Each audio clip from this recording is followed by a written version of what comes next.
Olá, boa tarde. Sejam todos bem-vindos a mais um Papo de Carreira. Estamos na quarta semana desse projeto, onde estamos impactando, empoderando pessoas em suas escolas profissionais, falando sobre o mundo do trabalho, sobre profissões. E hoje vamos trazer um assunto de extrema importância que precisamos conversar sim e vamos abordar. E é um assunto que está muito atual no contexto do momento. Eu só estou fixando aqui o tema e o nome do nosso convidado que nós vamos falar hoje. Acabei de fixar o tema aqui, fixei. Boa tarde, Daiane. Boa tarde, Marise. Quanto tempo? Bom vê-las de volta ao nosso Papo de Carreira. Então hoje vamos conversar sobre racismo. Eu trouxe meu amigo Sérgio Davi para conversar conosco sobre esse assunto.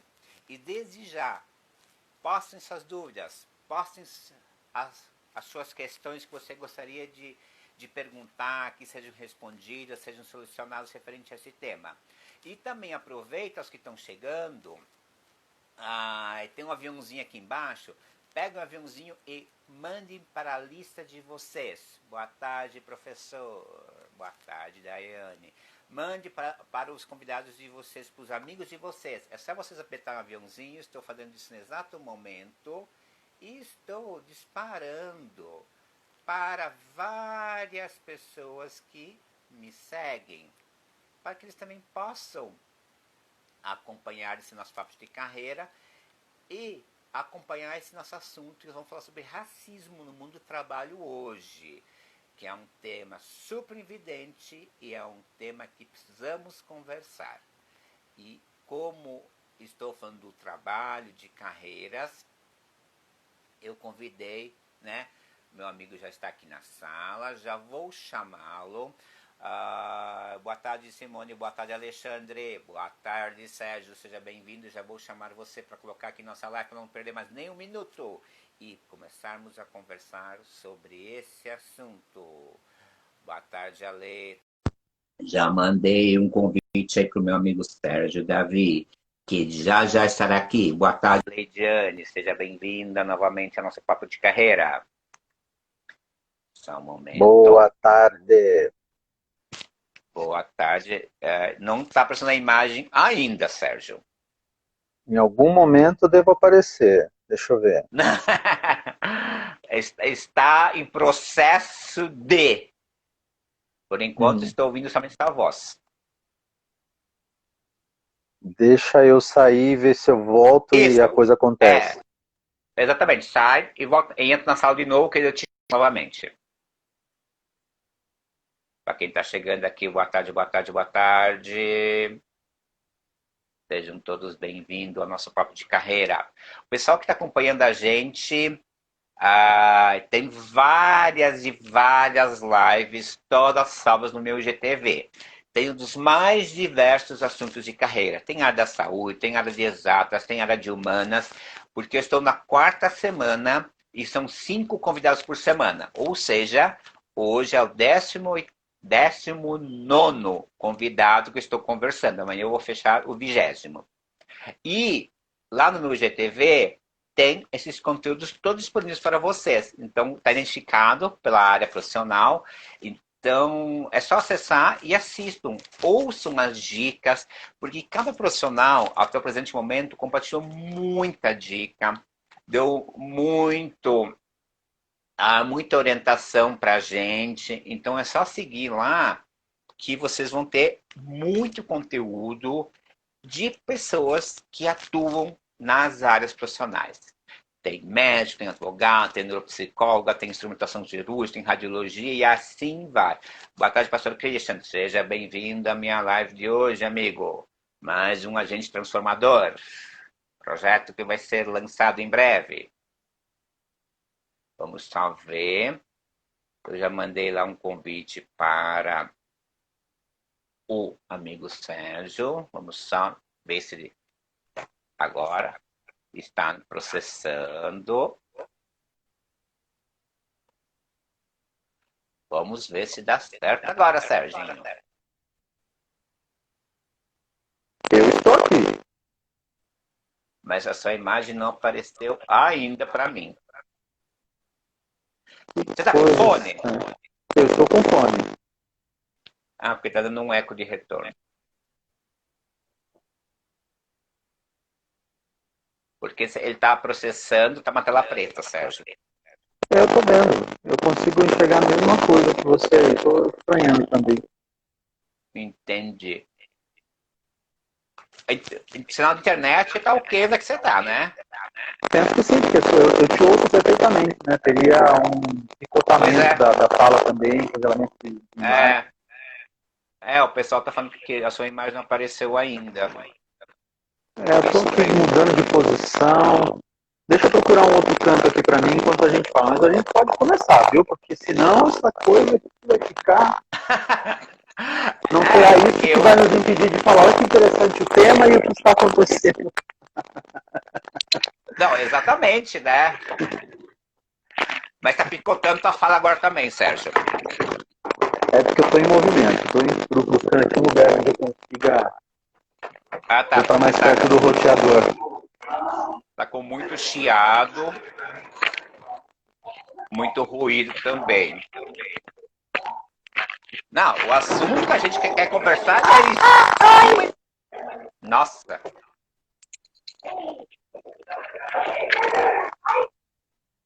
O chiado sumiu? Não. Tenta entrar de novo. Sai e volta de novo, Sérgio. Ok. Pessoal, vamos só. Acho que deve já conseguir, né? Exilando já seja bem-vindo. Tá com muita falha na hora da fala. Exatamente, Christian. Tava complicado. Vamos ver se ele consegue achar ele está aqui em São Paulo. Vamos só ver se ele consiga, né, achar uma conexão que nós podemos conectar, porque o assunto é muito importante e é um assunto que ele é a pessoa mais adequada para poder conversar comigo sobre isso. E eu quero que ele conte um pouco a história da vida dele, e a história da vida dele é muito inspiradora. É um cara que é amigo meu há muitos anos, já fizemos coisas juntos, já levei para fazer coisas para mim, já indiquei para clientes. Ele já me treinou em um certo momento, então é aquelas pessoas que a gente leva no coração. Ok, agora deixa eu só fazer uma transmissão. Agora eu vou chamar o Sérgio aqui. Acho que agora vai, Sérgio. Eu te chamei aí. Vamos ver se agora você está processando novamente. Porque. Está me ouvindo, Sérgio? Não, acabou. Ó, caiu de novo. Vamos ver se agora vai. Vamos tentar, né? Porque a tecnologia, às vezes, nos deixa na mão. Ainda mais tratando de internet, né? Bem que hoje, né? Luciane Brandão, seja muito bem-vinda. Um abraço para Salvador. Vamos ver se o Sérgio aceitou meu convite novamente. Bem-vinda, Carla. Não, ó, felizmente. Menos o áudio. Se o áudio estiver bom, a gente toca. Eu já fiz live com um amigo meu também do Norte do Brasil. Não apareceu minha imagem, mas a gente conseguiu fazer via áudio e rolou bacana. Porque a gente conversando já... pegou o celular da Simone, vamos ver.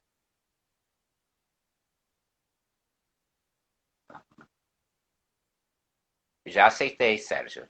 Já identifiquei. Vamos ver se vai. Opa!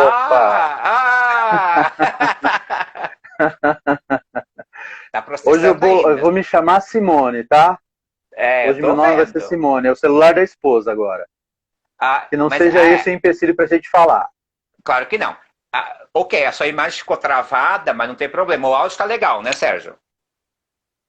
O áudio tá legal. Ouço perfeitamente.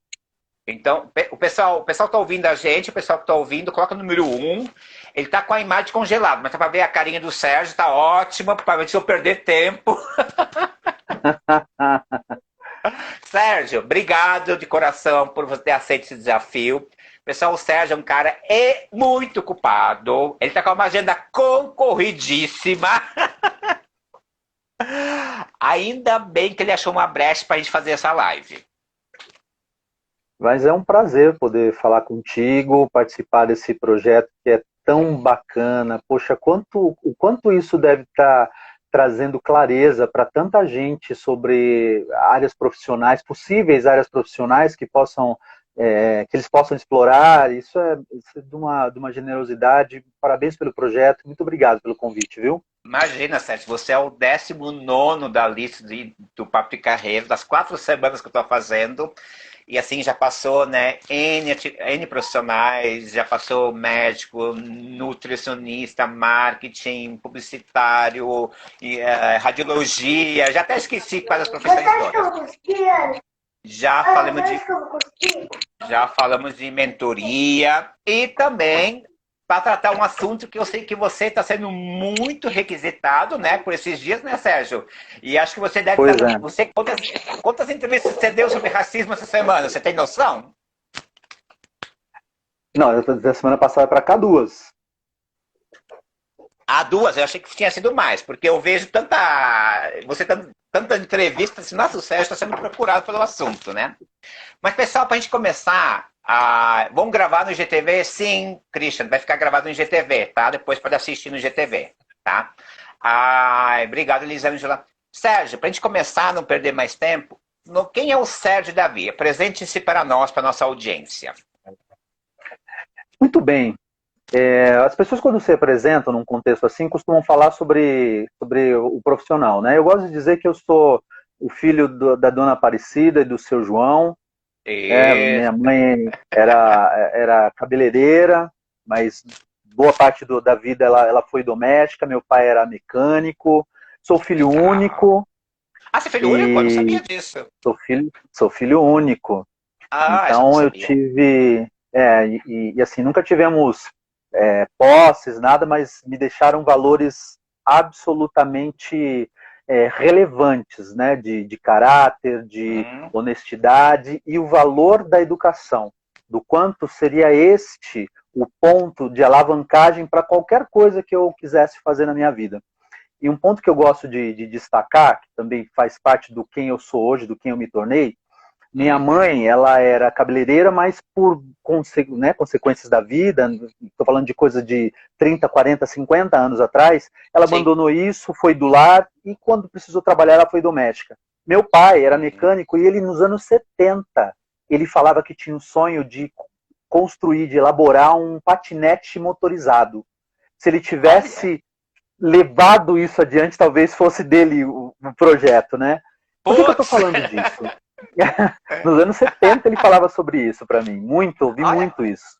Que homem visionário, Sérgio. Seu pai era um homem visionário. Pois é, meu pai era muito sonhador, mas ele nunca realizou, né? Minha mãe abandonou um sonho de fazer algo que ela fazia muito bem, e meu pai, ele não realizava. Ele era muito sonhador, mas ele não realizava. Então eu na minha vida, eu vim com a missão, me dei essa missão, né? Nunca fui cobrado para isso, de realizar todos os meus sonhos, de chegar onde eu quisesse chegar. E para isso eu precisava encontrar os caminhos, né? Então a arte me abriu possibilidades, porque me ensinou a gostar de mim. Para quem não sabe, desde os 15 anos, quem não sabe, eu que sou público não me conhece, né? Comecei a fazer teatro com 15 anos. Isso. E depois do teatro veio a dança, depois da dança veio a música, que é onde de fato eu me encontrei. Então eu sou eminentemente um artista. Entendendo que eu não ia poder viver disso, procurei uma carreira formal. Aí surgiu a psicologia, e com a psicologia todo o universo de desenvolvimento humano. Eu sou formado em psicologia pelo Mackenzie. Um dado, acho que é coerente com o nosso tema, eu tive essa informação no final do meu curso. Fui o primeiro negro a me formar em psicologia no Mackenzie. Sério? Sim. Caramba! Naquele momento me causou algum espanto, fiquei orgulhoso de mim, mas ao mesmo tempo fiquei triste, porque como, né? E eu lá mesmo eu fiz... A gente tá falando que ano aí, Sérgio? Que ano Eu me você se formei em formou em 99. psicologia? Gente, 99. Olha, faz a conta, né? Não é um tempo tão longo, né? Veja, o curso, quando eu entrei, ele ainda não tinha reconhecimento do MEC, mas ele Ah, conquistou esse reconhecimento no rapidamente. O curso decorrer. nasceu em 1990, foi a primeira Hum, turma, 1990. Em 99, várias pessoas já haviam passado por lá. Né? uhum, sim. É uma faculdade dita de elite, que eu entrei e depois paguei com muito custo, né? Eu tive bolsa a partir do segundo ano, do segundo semestre, de Uhum. 30%, e mesmo esses 30% eu pagava com bastante dificuldade, mas eu entendia que aquele era o passaporte para o futuro que eu queria.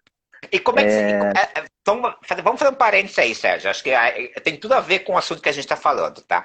Como é que você Certo. chegou na Mackenzie? O que te levou para a Mackenzie? Foi uma escolha sua? Como é que você chegou na Mackenzie por ser uma universidade de elite e sendo você, né, pela sua história que você contou do pai mecânico, da mãe que era cabeleireira e que Uhum. virou doméstica, né? Como é que você caiu na Mackenzie? Eu entendi, naquela época, estou falando de 94, 93, 94, Exatamente. Formou em cursinho 99. era uma coisa cara. Então eu achava que eu não ia poder pagar cursinho, que eu não tinha condição de pagar cursinho. Aquilo me Ok. perturbou durante algum tempo, e depois eu falei, bom, cara, mas eu preciso fazer faculdade. Comecei a encontrar uns colegas do colegial, que eu sou desse Hum, tempo, que já hum, estavam fazendo faculdade. Falei, eu vou fazer esse negócio também, eu vou achar um jeito. Então eu comecei a assistir um programa da cultura chamado Vestibulando. Então era no nossa. horário em que eu. Lembra disso? Não sei se ainda está no Lembro. ar, né? Eram Sim, sim. professores de Não, eu não cursinho que sei. davam Não, aula ali não na sei se é TV. no ar. Não sei se é no ar. Oi? Mas eu lembro do programa. Então eu comprei 10 fitas de vídeo, videocassete, que eu Caramba. programava nos horários em que passava o programa, e eu tinha professores de cursinho me ensinando ali quantas vezes eu quisesse ver. Se eu tivesse alguma dúvida, eu morava do lado de uma biblioteca, então eu ia lá e sanava minhas dúvidas. E eu queria Hum, faculdade pública, porque se eu não podia pagar cursinho, faculdade menos ainda, essa era a minha crença. Então eu falei, tá, sim. mas esse negócio de vestibular deixa as pessoas tão ansiosas, o que, que eu vou fazer? Aí eu comecei a pesquisar e descobri que tinha uma faculdade que tinha vestibular no meio do ano. Falei, eu quero FUVEST, lá no final do ano. Mas eu vou prestar Sim. essa faculdade aqui que eu nem nunca tinha ouvido falar, Hum, porque tem, né, vou saber como é que é esse negócio. E eu sim. fui para lá, fiz a inscrição, fui fazer o vestibular sem nenhuma ansiedade, sem nenhuma expectativa de passar. Eu só queria saber como é que era fazer, Uhum, né, vestibular. uhum. E aí, para minha surpresa, eu passei. E já que eu tinha passado, falei, deixa eu dar uma olhada, como é que é. Dizem que é caro, deixa eu ver. E a matrícula cabia no bolso, porque o Mackenzie antes ele Aham. tinha uma isenção nos impostos, porque ele era considerado instituição filantrópica. Então ele tinha um abatimento Exatamente. dos impostos e esse abatimento eles repassavam para as mensalidades. Então, Hum, coube pagar a matrícula, suei para pagar o primeiro semestre, e a partir do segundo semestre fui lá pesquisar lá dentro do Mackenzie, porque eu precisava resolver minha vida, porque não podia parar. Eu descobri sim. que eles davam bolsa para quem Ah, comprovasse. Olha que horror, olha que horror. Precariedade financeira. precariedade. Olha o nome. Ó a palavra. Exato. É horrorosa, mas assim. Fui lá, reuni todos os documentos que eles me pediam todos os semestres, porque eu tinha que ir lá, dar Sim. minha carinha de novo, todos os semestres, mostrar que eu não tive DP no semestre anterior, porque se eu tivesse DP eu Uhum. perdia a bolsa, e para renovar a minha bolsa. Então, durante todo o curso, a partir do segundo semestre, até o oitavo semestre eu tive 30%, e no último ano eu consegui 50%. Não tinha ainda a lei de cotas. Sim, não existia nada disso, né? Você vê, né? Exatamente. E acho que aí que a sua porta de saída, né, Sérgio, foi muito que o teu pai e a tua mãe te deixaram na vida, né? Educação, né, Sérgio? Exatamente, isso é que faz a diferença. Anos depois, eu voltei para o Mackenzie para fazer gestão estratégica de pessoas, uma Eu pós-graduação. tô- Eu já estava na Você área, fez. enfim, já podia pagar. Acho que você fez depois de mim, né? Porque eu fiz. Que ano você fez gestão estratégica, Sérgio? Você lembra? 2007 e 2008. Ah, tá. Eu fiz um pouquinho antes. Acho que eu fiz um semestre antes, o mesmo curso que o seu. Porque eu fiz a Então, gestão e estratégica também.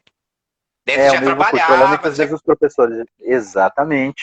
Daí você Isso já também deu outro salto, né, de possibilidades na carreira. Eu fui fazer Uhum. cursos mais curtos, de que me habilitava, né, de capacitação para algumas coisas, análise comportamental, PNL, coaching, fui procurando outras coisas aí para rechear a minha formação para que eu atuasse na direção do que eu queria. Uhum. E vamos, já que a gente está falando muito da questão da Mackenzie, você estudou numa universidade considerada de elite, né, em São Paulo, né? Elite branca, né, Sérgio? Vamos botar Diga-se de passagem. os assuntos, né?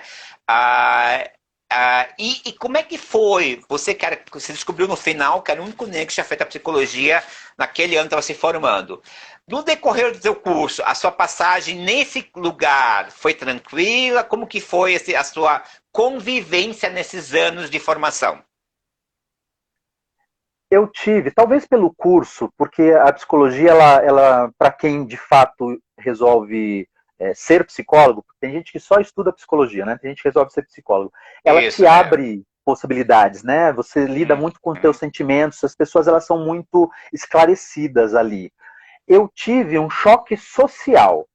Eu nunca uhum, tive contato com racismo ali na minha tá. passagem pelo Mackenzie, Uhum, no meu curso, né? Eu tinha contato com aquelas pessoas. Eu tive um choque social de passar, por exemplo, um final de semana prolongado estudando muito, porque eu tinha que entregar um trabalho na semana e chegar na segunda-feira saber uhum. que aquele final de semana a minha colega tinha passado em Nova York.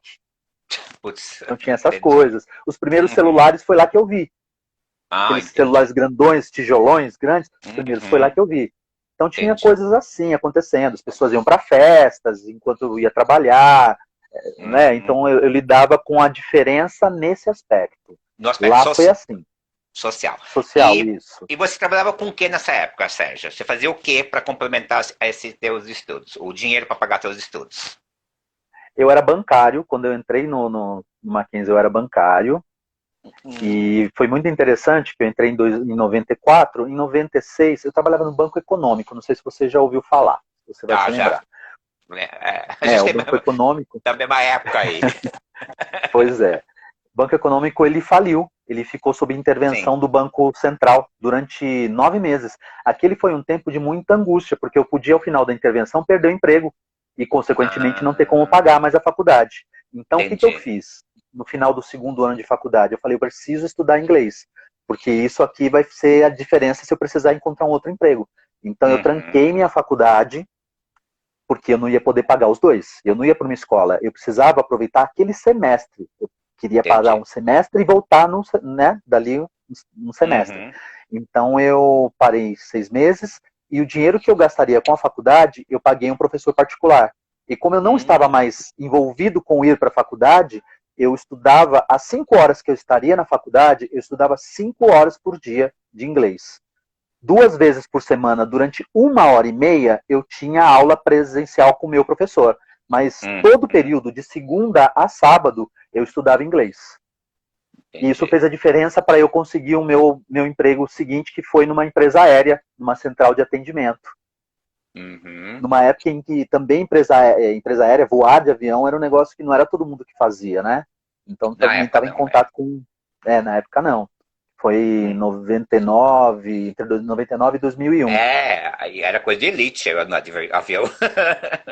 Exatamente. Então, quando eu me formei, eu estava numa empresa aérea, na Transbrasil. Ah, na Que Trans fique muito Brasil. claro que não sou eu que levo as empresas à falência, tá? Mas o Banco Econômico faliu e a Transbrasil também faliu.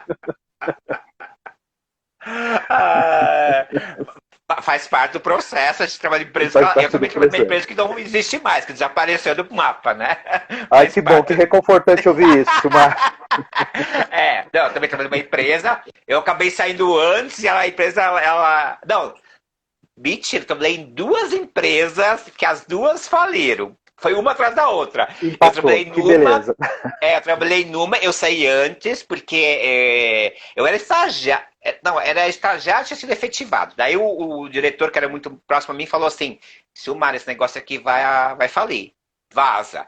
Daí eu peguei e fui embora dessa empresa. Daí eles montaram uma outra empresa. Eu saí, acho que um mês depois o negócio fechou as portas. Daí montaram uma outra empresa, que eu fui trabalhar nessa empresa também, que era oriundo de alguns dessa empresa, montaram um negócio Uhum. parecido. Só que daí eu fui um hunter mexendo no mercado, eu acabei saindo da empresa, acho que eu saí, deu 3 meses, ela também faliu. Eu falei, caramba, eu saí nas horas certas, 2 vezes, duas Hum, empresas, né? Mas que coisa ok. boa. Sair na hora É, certa. legal. Então, assim, você, Sérgio, né, sempre foi uma pessoa que fez dupla jornada. Trabalhou muito e estudou muito, né? Sim, Para poder chegar onde é que você chegou. Porque hoje o Sérgio, gente, ele é psicólogo, é consultor em desenvolvimento humano, né? O Sérgio é palestrante, é escritor, é professor também, né? Você dá aula também, né, Sérgio? nesse momento eu não estou dando aula, mas já dei aula em É, faculdade mas também. você dá aula em faculdade, né? Você deu nos mais passados, acho que você deu, né? No ano passado, né? Ano passado, isso. Ah, você deu aula também lá no Zumbi dos Palmares, né? Que foi que você estava dando aula, né? Também lá. Foram duas É, faculdades. foi fazendo.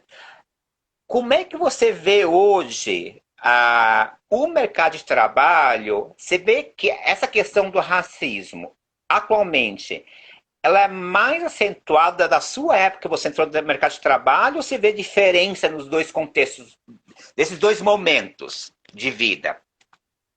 Porque hoje você é uma Eu, pessoa que trabalha muito, muito dentro de, você trabalha muito com organizações, né? Então você circula no meio sim, corporativo que nem eu circulo. Então você conhece N empresas, N negócios diferentes que eu também conheço, né?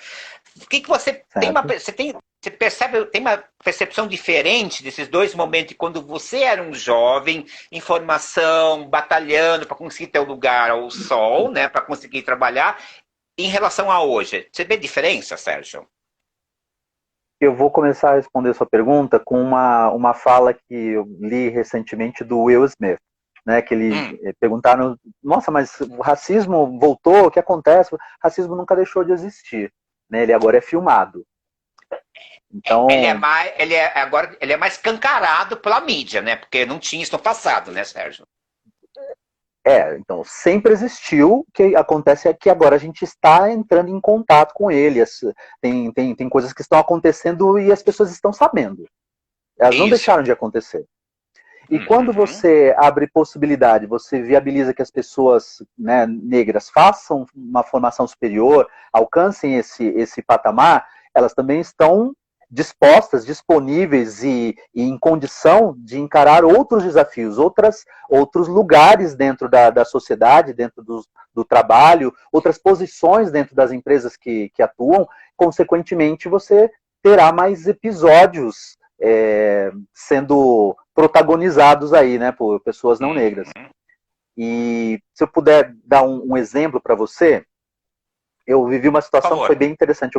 Eu trabalhei fiz parte de um projeto. Era um projeto, eu fui contratado por uma consultoria para implantar um Tá. novo sistema num grande distribuidor aí, uma empresa grande. Então nós íamos trabalhar dentro dessa empresa. Eu Ok. fui contratado por um tempo específico para ser o coordenador deste projeto de treinamento, de capacitação. Fomos Bacana. contratados eu vou dizer o nome fictício aqui da pessoa, porque, Tá. enfim, ela pode, né? Sim. Eu e o João, tudo Ok. bem? Eu como Não. coordenador naquele momento e o João Tá. como multiplicador. Ok. E tivemos todo um treinamento na consultoria e um dia nós fomos para o RH da empresa para sermos apresentados para a pessoa responsável por esse projeto na empresa. Ele sabia Uhum. que foram contratados o Sérgio como coordenador e o João como multiplicador. E então Multiplicador. estávamos chegando, multiplicador, Tá. exatamente. Uhum. Estavam chegando a falar, esse daqui é o fulano, né? É o gerente. E ele me viu, estava eu chegando primeiro, sabia que eu vinha com a consultoria, ele não teve dúvida, ele estendeu a mão para mim e falou: tudo bem, João? Porque sendo eu negro e o outro rapaz branco, ele não teve dúvida que eu só poderia ser o multiplicador e não o coordenador do projeto. Entendi. Ele não esperou ser apresentado para a gente. Ele não teve dúvida, tinha Uhum. um branco e um negro. Ele Sim. compreendeu que eu era o multiplicador. Então, à medida que você começa a ocupar outros espaços, situações como essas vão surgindo. Porque a gente entra numa seara que é do viés inconsciente, né? Tem Uhum. lugares que as pessoas já acostumaram a enxergar pessoas negras. Eu dei uma palestra certa vez numa instituição, era uma cooperativa, e era uma cooperativa da área de saúde. E eu fui dar uma palestra para os... Enfim, vou falar, né? Eram odontologistas. E ao final da palestra, uma moça veio me cumprimentar, parabenizar pela palestra, falou, eu vim assistir a palestra, principalmente depois que eu vi sua foto, e poxa, que interessante ver alguém como você fazendo uma palestra falando sobre esses assuntos. Então era algo assim sui generis, ver um palestrante negro, né, dominando determinado assunto, e ela não conseguiu esconder isso, e nem era por maldade, mas assim, viés inconsciente é isso. Eu estava num lugar que ela nunca me imaginou. Ela nunca imaginou que eu pudesse estar naquele lugar, e isso foi um espanto para ela. Ela achava que aquilo era um reconhecimento. Ela estava dizendo, poxa, que bom você estar aqui. Dito de uma outra forma, né? Sim. Mas você vê, né, que é legal que você traz essa questão desse viés inconsciente, né? Que as pessoas estão tão nesse automático, né, Sérgio? Que qualquer coisa que nem um palestrante... Como que não pode ter um palestrante negro, né? Ou como que você não pode ser o coordenador do projeto e só na visão de quem te comentou ia ser só um multiplicador, né? E isso é recente que tá falando, né, Sérgio? Estou falando da palestra tem 2 anos e meio. E o projeto tem uns 8 anos. Entendi, né? Você vê, né? É justamente isso, né? Como é que a Elisângela botou aqui? É assim mesmo e acaba gerando até ciúmes. A Elisângela botou aqui que é assim mesmo, que ela falou que ela é negra, ela falou que é assim mesmo, que até gera ciúmes no outro que vai estar com você, né? Que achando que como se... Você vê, né? O viés inconsciente, ele julga você como se não tivesse, né, capacidade, competência, para estar na posição que você está, né, Sérgio? Viés inconsciente, ele te coloca em lugares que são depreciativos, assim como em outro contexto pode colocar a pessoa num lugar que o enaltece, mas que o escraviza. Se você pensar, né, só para dar o exemplo, se você pensar no vestibular, se você sentar para fazer sua prova do lado de alguém, de um oriental, você pensa, cara, uma das vagas é dele, porque também há um estereótipo de super inteligência que escraviza essa pessoa, ela não pode ir mal, ela não pode ser ruim. E como, ao longo da nossa entrada nessa nossa comunidade preta, né, da nossa entrada na sociedade, nós ocupamos lugares subalternos, porque é isso que nós éramos delegados, né, relegados à margem muitas vezes, estar numa outra posição é incompreensível para algumas pessoas, inaceitável para outras. Uhum. E então aí, você veja... Por favor, conclui, Sérgio. Somos 55% da população, e quantos você enxerga? Quantos negros você enxerga em posições de liderança? Nós deveríamos estar em todos os lugares, né? Em todos os níveis, todas as camadas dentro da sociedade. É aí que eu queria chegar, né, Sérgio? Porque quando você faz uma palestra para odontologia, né? Quantos negros tinha o dentista naquela palestra que você estava falando? Nenhum. Né? Nenhum. Você vê, né? Essa questão. Por isso que eu falo, ainda as carreiras no Brasil, né? Acho que vamos falar de Brasil, que é o nosso contexto aqui, né? Parece que ela ainda fala assim, não, essas carreiras é para uma elite branca, né? E essas outras profissões, não, essas são as profissões que daí os negros podem... Então, por isso que eu falo assim, quantos médicos, dentistas, gestores, líderes que você falou, né? Porque a gente é ali empresa, né, Sérgio, né? Quantos líderes, quantos gerentes eu encontro? Porque pela porcentagem que você está me trazendo, que é 55%, gente, a gente tem que ter uma, né, igual para igual, né? Tem 2 gestores, teoricamente um branco e um negro, né, Sérgio? Se fosse... Justamente, nós deveríamos ter metade das pessoas de cada camada dentro de cada nível hierárquico dentro da empresa deveriam ser mulheres, metade mulheres e metade negra. Homens e mulheres. Porque exatamente, mulheres são metade da população também. Então a gente está falando de um outro desnível aí, né? De um outro descompasso. O que não acontece. Daí agora você vai ver profissões, né, uma hierarquia mais baixa. Agora vamos lá ver segurança, vamos lá ver porteiro, vamos lá ver auxiliar de serviços mais básicos. Onde que, né? Quantos brancos você enxerga lá, né, Sérgio? Muito Aí que menos. tá, aí que tá o desequilíbrio da questão, realmente, né, Sérgio? Eu lembrei de uma outra situação. Eu estava vendo um programa de televisão anos atrás, passando, e aí tinha lá o caso, aqueles programas de final de semana, de auditório, que às vezes pegam alguém e ajudam, dão de tudo. E Sim. alguém levou para esse programa o caso de uma família de moradores de rua. Era uma moça loira com crianças, 3 ou 4 crianças, aspas aí, não porque não seja, mas enfim, lindas, loiras de olhos claros. E todo mundo passava e achava um absurdo. Né? Como vocês estão nessa situação? Mas as crianças são lindas, elas tinham que ser modelos.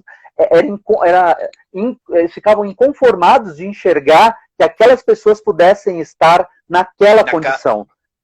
Entendi. Quantas pessoas negras estão em condição semelhante ou estão à margem, para a sociedade está tudo certo. Porque esse é o lugar onde está tudo legal enxergar essas pessoas. Não é? Então, enxergar negros em posições de liderança pode causar, de fato, um desconforto muito grande nas pessoas, né? Uhum. Não, e quando você fala de liderança, né, Sérgio, porque né, eu acabei te conhecendo justamente num projeto que você trabalhava, que você treinava líderes de empresa. E não era qualquer empresa que ia lá, né, Sérgio? Eram empresas, né, que tinham empresas grandes. que tinha um certo caixa, digamos assim, né, para bancar aquela formação, né? Sim. Quantos negros você viu naquele... Eu não sei quanto tempo você ficou lá, não sei quanto... Você ficou mais de ano nesse projeto, né, Sérgio? Um ano. Um ano. Um ano. Eu acho que você consegue contar no dedo da tua mão, né? Quantos realmente gestores, líderes negros que passaram por esse treinamento com você, né? Pouquíssimos.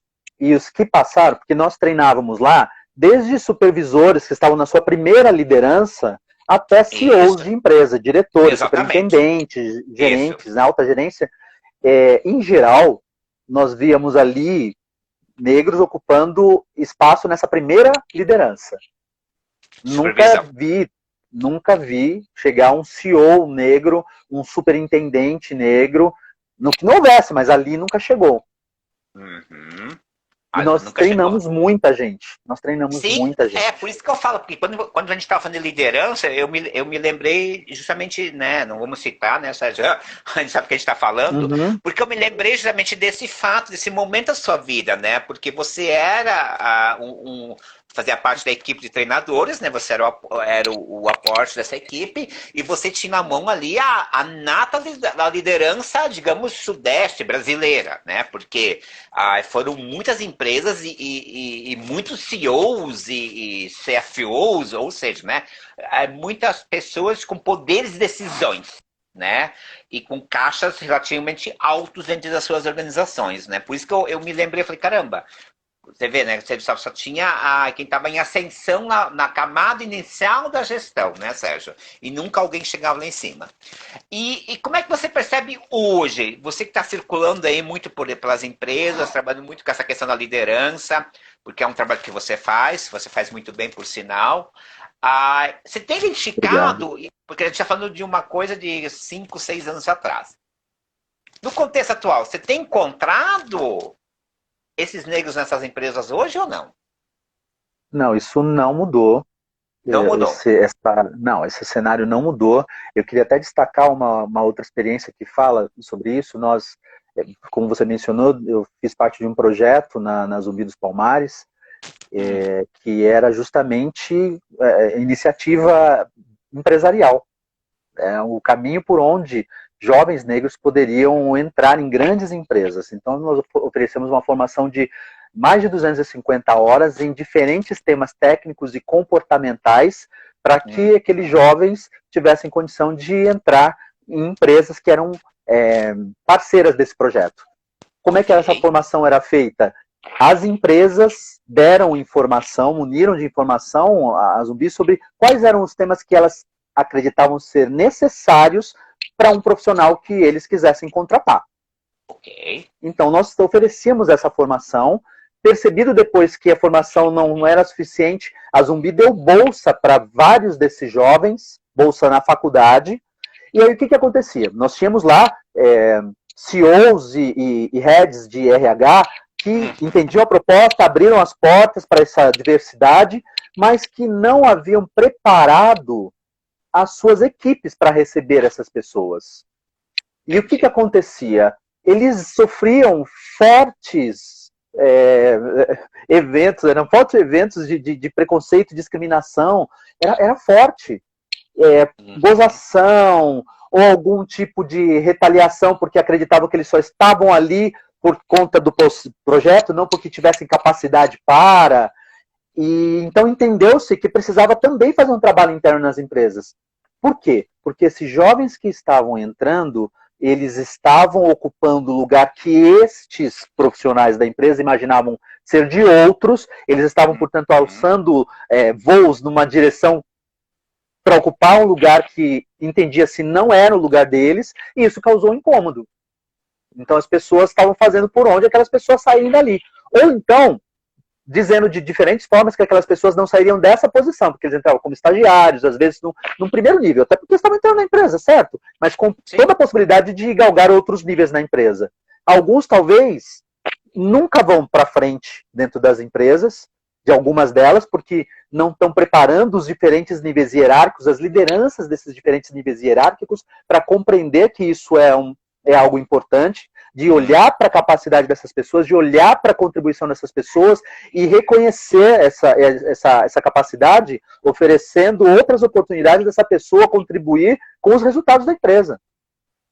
Porque na hora de escolher entre uma pessoa, um profissional branco e um profissional negro, é possível que se enxergue que o profissional branco terá mais condição de contribuir, terá mais condição será melhor sem avaliar as entregas dessa pessoa.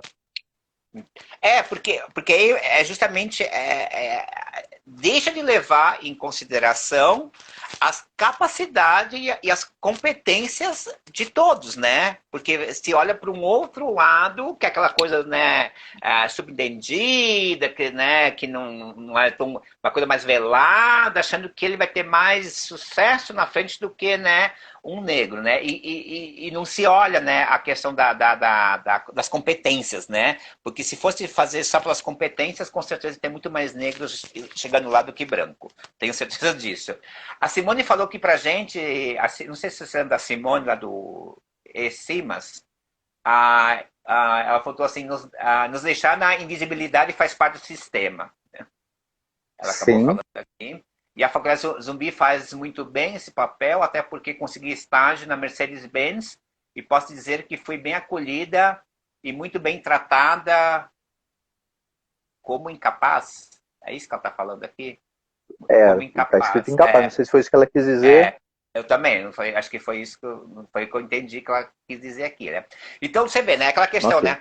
Não existe uma preparação interna, as empresas não têm uma preparação das suas equipes, dos seus fatores, as suas pessoas de opinião interna, para poder absorver uma demanda que ela quer fazer, tipo um marketing lá com a Zumbi para preparar jovens para ingressar no mercado de trabalho, né, Sérgio?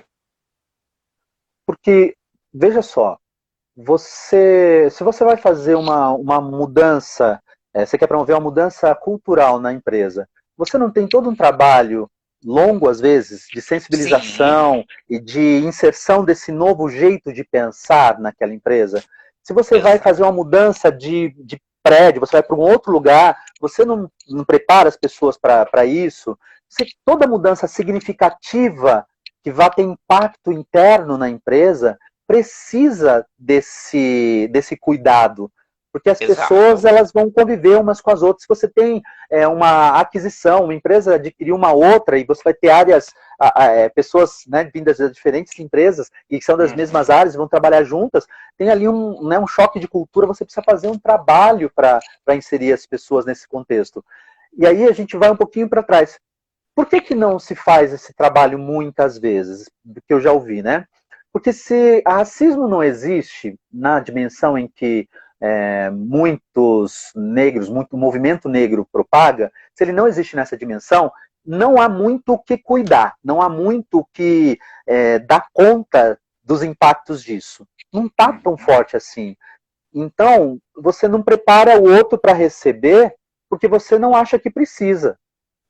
Porque essas empresas abriram as portas, mas eles não se deram conta de que o que aconteceu com aqueles jovens, de fato, pudesse acontecer. Desde exposição, falar do cabelo black da menina, de abrir a porta do elevador e a pessoa não entrar porque tem lá um jovem negro dentro, foram as maiores barbaridades. Mas isso só se sabe depois que acontece, porque como a gente precisa, estamos nessa toada, né? Eu acho que racismo é um assunto que precisa ser discutido à exaustão. A gente está nessa toada constante de dizer o racismo existe sim, é um racismo estrutural. O que quer dizer estrutural? Quer dizer que faz parte da constituição da nossa sociedade brasileira, está lá desde a Constituição, isso quer dizer que sempre se viu o negro dessa maneira, e mesmo que a gente tenha evoluído como sociedade, ainda é incômodo ver negros em outras posições que não aquelas iniciais. Para que isso aconteça, precisamos fazer um trabalho de sensibilização das pessoas. A gente precisa, as pessoas que têm essa disposição, os não negros que têm essa disposição, precisam compreender que eles são a exceção ainda. E que para transformar essa exceção na regra, precisa fazer um trabalho de sensibilização.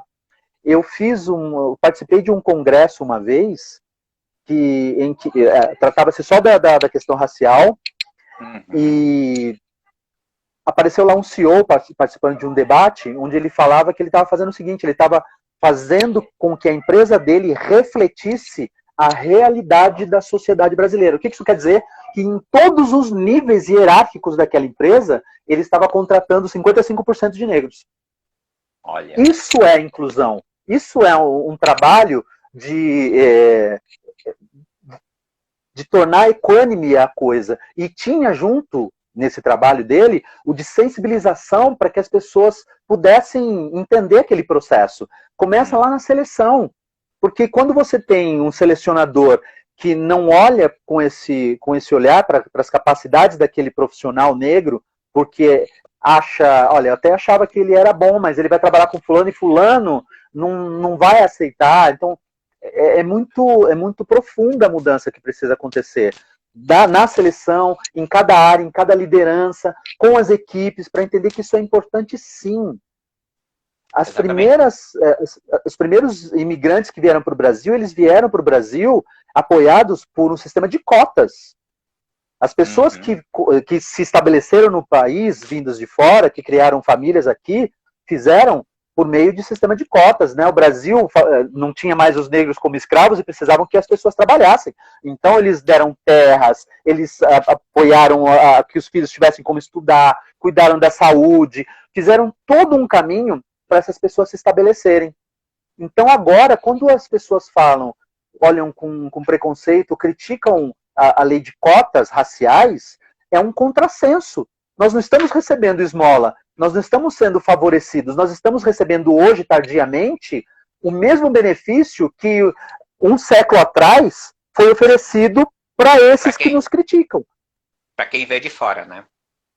Exatamente. Exatamente. Não, e você está falando isso, Sérgio, me fez passar um filme na cabeça aqui, né? Claro, faz bastante tempo, né? Porque eu sempre trabalhei com recursos humanos e sempre com seleção, né? Eu já recusei de atender setor de empresa, de fazer processo seletivo para líderes que falavam assim, né? Não me manda um negro aqui que não vai dar certo. Eu falei, então você procura outro selecionador que eu não faço processo para você. Porque eu não vou mandar, eu vou mandar uma pessoa capacitada. Para mim, ela pode ser preta, amarela, a cor que for, não interessa. Eu vou levar competência para você, né? Então, você está falando isso e isso, eu vejo que isso acontece hoje, né, Sérgio? Hoje em dia isso acontece, né, Sérgio? Continua acontecendo. E quando você me perguntou, né, mas acontece mais? De certa forma, sim, porque a gente está ocupando espaços que antes não ocupávamos. Consequentemente, quem se posiciona de forma racista tem tido mais vezes necessidade de se posicionar para evitar que a gente ocupe esses espaços. Sim. Porque antes não ocupávamos. Exatamente, porque daí incomoda mais, né, Sérgio? E o fato de incomodar, né? Aí sim a gente tem toda essa mídia e isso vem muito mais à tona do que vinha esse um tempo atrás, né? Isso era muito mais velado, né? Porque a gente está num outro contexto de mundo hoje que, né? Ainda bem que a gente está para poder trazer isso à tona e mostrar, né? Aí que é um assunto que você falou, né? Tem que ser discutido a exaustão, porque nós nunca vamos, né? Tentar. Porque aí, quando você fala muito em questão cultural, né? Essa questão assim, que a gente sabe que mudança de cultura é uma coisa que leva. É um processo tão longo, né, Sérgio? E quando a gente fala de organização, né? Às vezes é tão enraizado isso, né? Tão forte, né? Porque você quebrar isso é um trabalho árduo, né, Sérgio? Então é preciso, por isso que parece repetitivo isso, a gente ouve em várias conversas, em todas as conversas em que trazem alguém para falar sobre racismo, a gente vai ouvir algumas coisas que são bem semelhantes. É preciso que a sociedade se reconheça como racista, porque se você perguntar para as pessoas, é capaz até que elas digam, sim, racismo existe no Brasil, mas se pergunta, você é racista? Não. Então existe, é forte, mas ninguém se reconhece como tal. Então é preciso que a sociedade se reconheça como racista e que então a gente sente à mesa para conversar o que a gente vai fazer a respeito disso. Porque enquanto, imagina que você tenha uma doença qualquer que te causa alguma debilidade e você não consegue entender que doença é essa. Você não consegue achar o foco da doença. Você não trata essa doença. Racismo é uma doença que a gente precisa, guardar as devidas proporções, é uma doença, a gente precisa tratar, só que a gente precisa saber onde tratar. As empresas não se reconhecem, os líderes não se reconhecem, os contratadores não se reconhecem. Os contratadores, eu digo, aqueles que contratam profissionais negros, né, que contratam, por exemplo, consultores negros. Vou te dar um exemplo simples disso. Eu tenho tido, felizmente, graças a Deus, muito trabalho, né? Agora, em tempos de pandemia, eu tenho só atendido clinicamente, mas eu tenho muito trabalho de treinamento, consultoria, tenho muita coisa.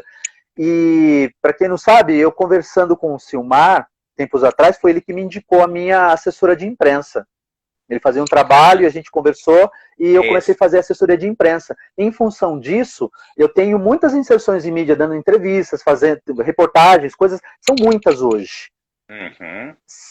Vou te fazer uma pergunta agora. Eu sei a resposta porque a gente já conversou sobre isso.